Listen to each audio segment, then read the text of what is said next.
Hey guys, Dave here, Journey of the Outdoors. I've been thinking a lot. I know, go figure. It's something I do sometimes. Um, and came to the point where after reading a lot of comments, kind of realized that you guys don't know me, what goes on behind the scenes anywhere is like where I came from and all of this stuff. So, that question kind of arose. It's been over 5 going on 6 years. You've been watching the videos since 2008. I've been filming before that. So decided to, tell you my story. Okay. It's been a long time coming. You deserve that. How do you get to know some of your friends that you know? You go and get a beer, share a beer with them, right? Well, here we are. Come to that point. Got some Ohio beer, Huddy, 14K. Not terrible beer on my part, but it'll do. So we're gonna crack one. You get yours. Sit back, and we're gonna share one. Mm. So, um, I got my start out, born and raised in Chicago. That's not where I grew up. Kenny Chesney's words. Where I grew up was in October. It's the first week of October, 2000. I think it was 2000, maybe 1998, somewhere around there. That my grandfather, bless his heart, took me down to Kankakee, Illinois. There's a little part of land that our neighbor owned, and he said, my grandboy has really decided to take a following to his calling, and that was hunting. And we went down there just squirrel hunting, not much, none, just squirrel hunting. And there, right down that tree, posted up, me and him sitting at the base of that tree, and he stuck a gun in my hand, and it wasn't 5-10 minutes. That's where I grew up. That's where I grew up. Walked out with my first squirrel there. But to go back even a little bit more, it was pretty set. 12 years old, I picked up my first bow. It was a little fiberglass bow. It was my grandfather's, and yeah, it just sat in the corner there, and I kind of shuffled through his stuff and found the arrow. Now what I know is a bow fishing arrow. And I played around with that for many a days. And he told me, he said, "Yeah, you carry it on with you. If you want it, you carry it on." And that's the way they talk. He was raised and born and raised down in Mississippi.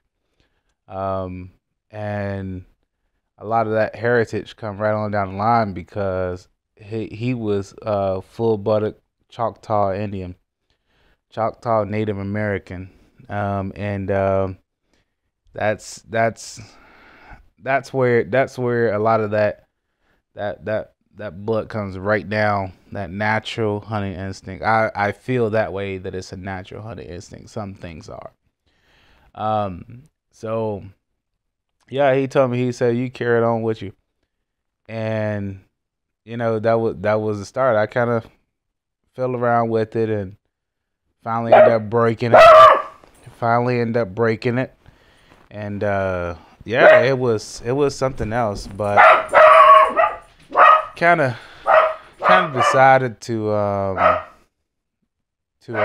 keep on going with that, and I wanted to get me a gun. So come around about 16 or so, you know, in Illinois, anyways, you have to go through a long process just about getting one. So, I did. My mom didn't really want to have me do that because that's not typical of Chicago. Chicago kids, anyways. But she didn't want me to do that. But he talked her into it. He says, and it's funny how he used that because he was a preacher. He was a Southern Baptist preacher. So he says that he had a rite of passage. He had a rite of passage, and he used a biblical scripture. Don't let me lie about what it was. He said that he had a rite of passage as my grandfather to teach me that, and my mother, being obedient as she is, honor thy mother, honor thy father, all the days of your life, and you will be blessed. And he told her that, and she says, okay, but you're responsible. So yeah, that it happened and did that, but it wasn't long after that. I say probably a year or two after that, I decided I had to leave it. Leave Chicago. It just wasn't part of what to me, what I now know is a country life. It's not part of it anyway. So it didn't work. He's trying to get some me time there. But yeah. Anyways, move on down to Ohio, and man, I tell you, life just changed a whole bunch. Got down into the rural area. That's where I met one of my best friends, and was one of my men's in the wedding. Yeah, that's my brother from another mother, Les, from Addiction to the Wild, over there on YouTube. Go check out his channel. Yeah, that's my brother from another mother. Man, I tell you, we spent many a days out in the woods, and just kicking around and hunting up a whole bunch of crap. But yeah, boy, that I mean, we missed a whole bunch of stuff, but that's sometimes that's the way you learn. But it's just it was just a nice little time to be able to be down there and and just get out in the woods. So anyways, we went down, hunted a whole bunch, and this small little open park called East Fork Lake, and East Fork Woods Preserve, natural resource area, whatever you want to call it. And I mean, man, the amount of deer we saw, it was ridiculous. Okay, yeah, I'm telling you that now. If you live down there by East Fork, near, I think it's Bethel, if I remember right, by 32, man, I tell you, that's some good area down there if you can get down there and hunt. But it's many a deer. So one little quick story, and this is honest to God truth. Early on hunting deer, bow hunting. Okay, one of the first times I ground hunted for deer. So this is honest to God truth. Told this story many times. It's been more than 10 years now. It's been more than 10 years since this happened. So went out to East Fork. Now I had been shown this place by a couple of buddies that was into hunting down there, not unlike myself. And they said, yeah, we'll show you the ropes, whatever. They were kids that, had well-to-do family. So they were able to go and, spend time, spend money on $1,000 bows, whatever. So didn't know, now I know that they weren't as good on knowing where the hunting land is as much as they were just trying to be hunters. Anyways, went on down there, and they set up in this little area. I mean, not even 10 minutes in from the parking lot. I mean, yeah, city slickers. And I didn't know no better. So they says this little cut in the woods there, a little opening, a little hall, if you will, and they said we're gonna sit right here with the walk-in path right behind us. They said deer is gonna walk out across this little opening out in the front. They walk crossways. That's the way deer gonna come. You'll see them. And I says, okay, all right, whatever. You guys know what you're talking about. Mind you, like I said, this is like my first year or two of deer hunting. And they said they're gonna walk out that way. I says, okay. So didn't see nothing that day. Of course, it's like 4 of us. Didn't see anything. I said I'm gonna come back by myself. I think it was about November the 8th. Not a lie. Okay. Now that the time that they took me out, it was in October. So I come back November the 8th. Everybody knows when you say that, you know what's about to happen. So I go out there and I had some doe and heat picked up from a little gas station out there, Boar's Head. They sell it. Man, I tell you what, I vouch for them. If there's any way you can get some natural deer urine, I vouch for them there. Boar's Head. It's on 32. You'll look it up in Eastgate. Not Eastgate, East Fork. And it'll come up. Boar's Head Gasoline Deli. And they sell that during the normal deer hunting season. And it's bottled up. They got a deer farm, and deer goes in the heat, doe goes in the heat, and they bottle it up and sell it. Anyways, I squirt that out there. So I'm getting ready to, get out and go in the woods. It's crack of dawn, and I'm, by the car there, putting on my camo or whatever. This guy comes up in the parking lot. Guy comes up, and he says, hey fella, he said, where you going? I said, oh, just, straight on down this road here, a little walkway, and I'll be about 5 minutes in, same place where these guys had shown me before. He says, okay, well, maybe I'll kick one up to you. I says, all right. I didn't think much of it, but, I figured, oh, maybe he will kick one up. So I go on and get set up, get in the woods there, and I'm sitting by this little pine tree. Now, I done went to Bass Pro Shops down there in Cincinnati, and I bought a $50 3D leaf suit, and that thing, worked wonders. This is honest to God truth, works wonders.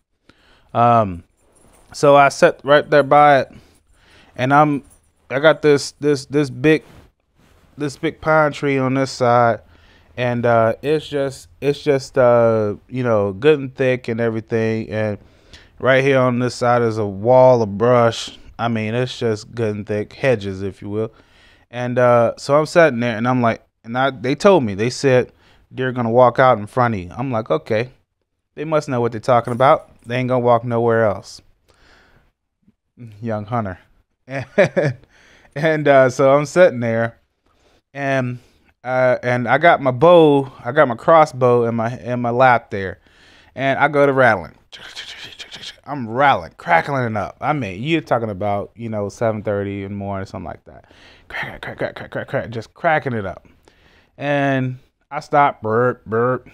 I got my scent out there, and I hear this way off. I hear it, and I said, "Man, I know that guy and it's behind me." I said, "I know that guy ain't coming to my hunt." And I'm like, okay, so it's I'm like, and I hear it. And I says, man, I know this guy. I'm looking behind me. I know this guy ain't coming in my hunt. It's gotta be, you tripping me out here. And I'm like, okay, all right. Deer's gonna walk out up there anytime. All right, got my crossbow. I'm ready. It's right here on the other side of this brush. I know this guy ain't coming in my hunt. I turn my head. It was a 12-point buck. It was a 12-point buck that we locked eyes. We turned our heads at the same time. Mind you, I got the crossbow in my hand like this. I'm a right-handed shooter, so you have to shoot right. In my case, you have to shoot right. So I have it in my left hand. I have it opposite. So I'm pointing away from him, and he walks up on my left side. And he's sitting there, and he's standing there, and we lock eyes. It wasn't, the honest to God truth, between the brush, it wasn't 5 feet between us. It wasn't 5 feet. I was on a chair. It wasn't 5 feet between us, and we locked eyes. My eyes got bigger than that, and that was all you could see. That's all you could see was clear eyes. I locked up. This is the first buck I've run into, and he's less than 5 feet away from me. And I'm just looking. I'm looking. And he stands there, and I'm thinking, oh God. And I could see the antlers, but I'm looking. I'm dead in the eyes. I could see the antlers. So I stand there. I'm sitting there, and I said, okay, Dave. I tell myself, I'm not moving. Okay, Dave. He doesn't see me. He doesn't see me. And then he's standing there just looking. I mean, he's not moving either. And I could see him just breathing. And I said, okay, I'm going to shoot this deer on a count of 3. And I'm sitting there. I says, 1, 2, 3. And I can't move. I physically cannot move my body. That is a scientific term. You are in shock. It's a literal shock where your brain disconnects from your body. You cannot move. You hear about people being in trouble and saying, I cannot move, and they can't do anything. That's true. It can happen. So I physically could not move. My body locked up, and I would not move. And I was telling myself, 1, 2, 3, move. 1, 2, 3, move. And I could not move. That deer, stood there for about another 30 seconds. He stomps his paw, boom, and my eyes just jumped a little bit, just about that, and I'm thinking, oh God, he's gonna run me down. We're not, November 8th. I have doe piss out there on the ground. He's gonna run me down, and I said, okay, I'm gonna jump back, and 1, 2, 3, and he stomps again. He gets that third stomp in. This goes on for about 2 minutes. This deer is staring at me, and he can't figure me out. He hears something, and that was the guy that was walking into the woods. He hears something. He turns around, turns his head. He stomps one more time, and he's off. He breaks off. I fell back, and I'm pointing, but yeah, it was just, he was too close for comfort. There was no way. That deer busted me cold solid. He busted me.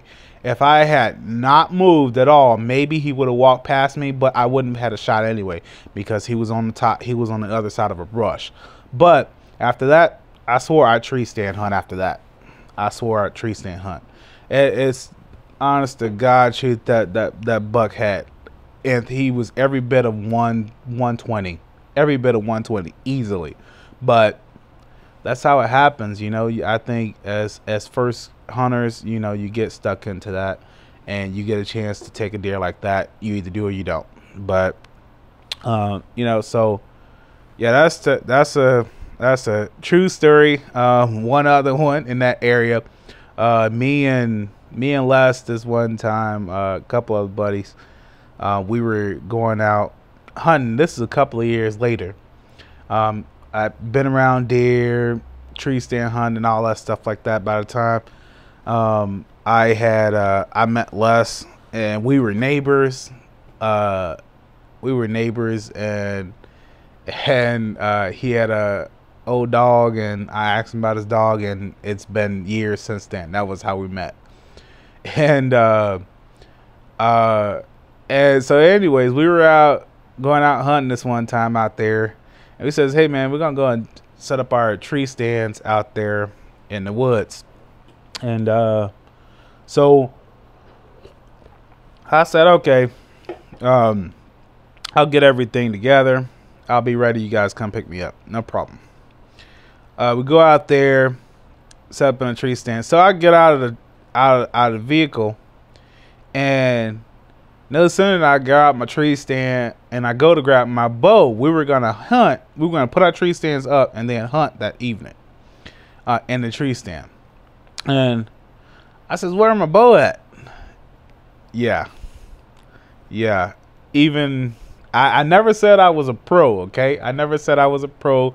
I no kind of claim to that professional at all. I mean, you know, but I guarantee you, even a pro has done something similar to that. Maybe not that, but something similar to that. How do you forget the weapon that you're gonna use to harvest your game? You know, I don't know, but yeah, I forgot my bow at home.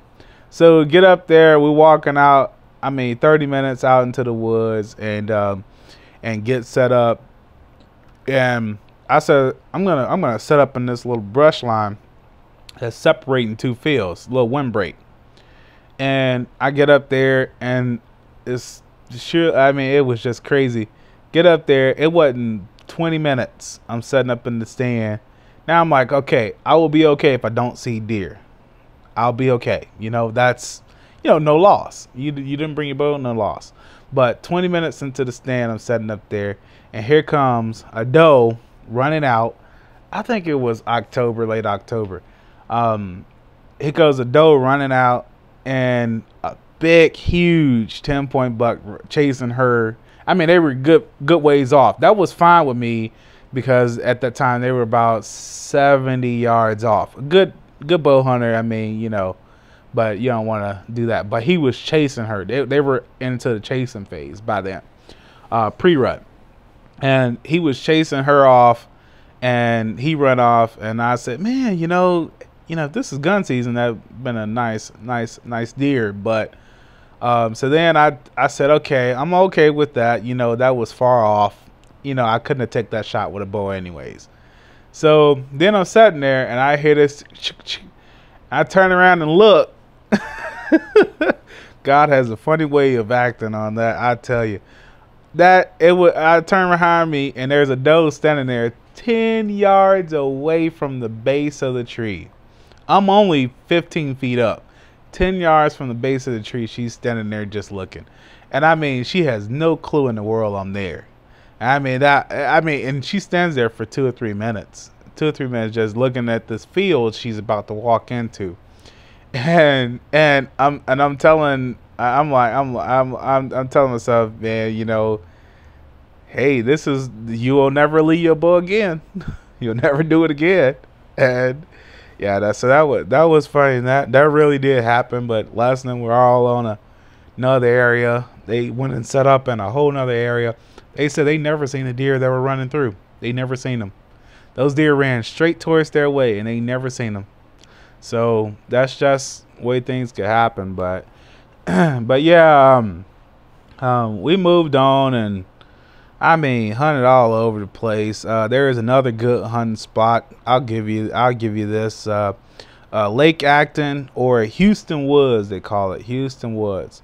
Back in the Service Road area. You go there, and I tell you, the way to get a real good area, and most people don't even think about this, you ask the game warden to tell you. He knows exactly where there's been most trouble with hunting, or he know where the game is at most case at all times, because that's his job. He has to find out where they are and where they've been harvested from. So anyways, you call the game warden. So we decided to do that and went over to this little area. He said, yeah, this is place back where we park our cars, and he says we always see deer, crossing the road there. Always see deer, always. And so sure enough, we went on over there, and and we hunted that area. I mean, pretty good. I mean, for about 5 years, took deer every year.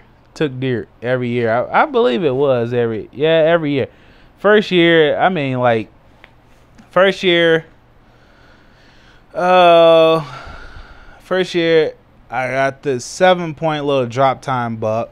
Man, he wasn't too bad, but I mean, it's a lot of genes, kind of messed up in those areas like that because you have a lot of deer mixing with ones that came from the same bloodline. So, but genetic issues. But yeah, it's a good buck to doe ratio there. If you can get to that area, it's by Miami University, so you get a chance to go up there and hunt. Yeah, so not a couple of years after, I end up moving up to Columbus. Kind of like the town. It's a little bit like Chicago, so I had to get out a little bit further. But yeah, it's good hunting, pretty good hunting up here too. You just got to get on these private properties, and there's some of the public properties are just as good, but if you can get in some private property where you won't have people stomping through, then it can just increase your odds just a little bit. But the trick part about that is you have to know when the deer are moving, because on public property they're moving all the time because people are always coming through. But on private property, they can just sit there and nobody's bothering them. That's the whole point of private property. Nobody's bothering them. So they can sit there for a couple of hours and just sit and chew. And if you don't be there at the right time when they get up and move, you won't know where they are. And it'll look like there's not a deer on the property because there is nobody bothering them. They're not moving. So pressure plays a part, and you got to figure that out. But that comes from many years of hunting. You figure that out. But yeah, so moved on up here, and I think that was 2008. I said, been doing a lot of hunting by then. It was close to 8 years or so. And decided to start filming it. I seen a lot of that going on, and we had been filming before that, even working on some projects, but not nothing extremely serious.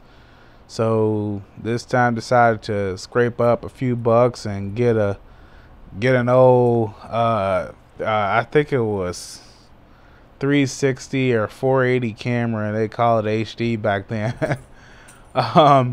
And got that, and started filming hunts, and terrible quality, of course, by nowadays standards, but yeah, got out there and started filming. So, and that's where JTO was born.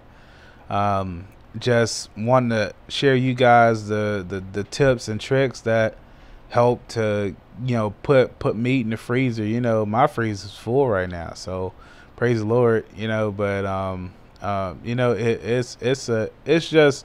It's something it's got to be something that you want to do. Because I tell you, it ain't. It sure is. A little bit of work, especially if you're processing your own down. So yeah, I got some other videos coming up on processing too, but went up and went to go get a deer process, and I think he used to be about $40-50, and I decided I was gonna learn how to do it myself. It ain't no different from doing a chicken, I guess, a little bit bigger, but and got a video and started doing it that way and cutting it all off. All you gotta do is cut your meat off and package it up. But yeah, it's real easy to do, if you had time and the place to keep it cool. But yeah, so yeah, this is my story. You know, there's a lot more. There's a lot more there, but you know, as far as the story, whatever. You know, I've been rebuilding boats and whatnot, and got into fishing just about 13, 14. Rebuilt my first boat. That's the truth. It was a 14-foot sun is a Starcraft, but it's a 14-foot Starcraft, and with a sun red. I did a sun red paint job on it with Rust-Oleum, and worked out great. It was an aluminum boat, a little closed bow, um, just nice little boat. I ended up selling that boat, but or actually giving it away. But yeah, it was a nice little boat. Should have kept it. But yeah, I don't know. You guys seen the videos. If you have questions, shoot them towards me.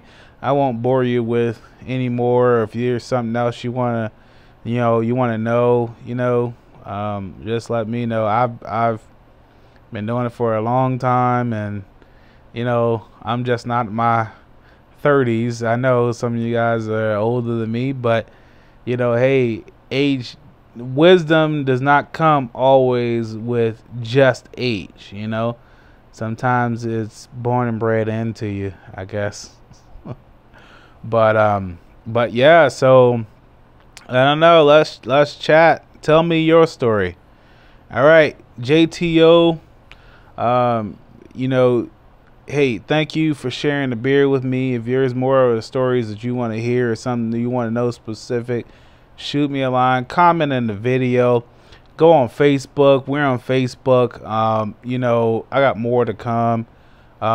It's a lot of things that's out there that you guys can just share with us. So if you got time, go ahead. I appreciate you guys. 5 years plus. Come on, let's keep doing this.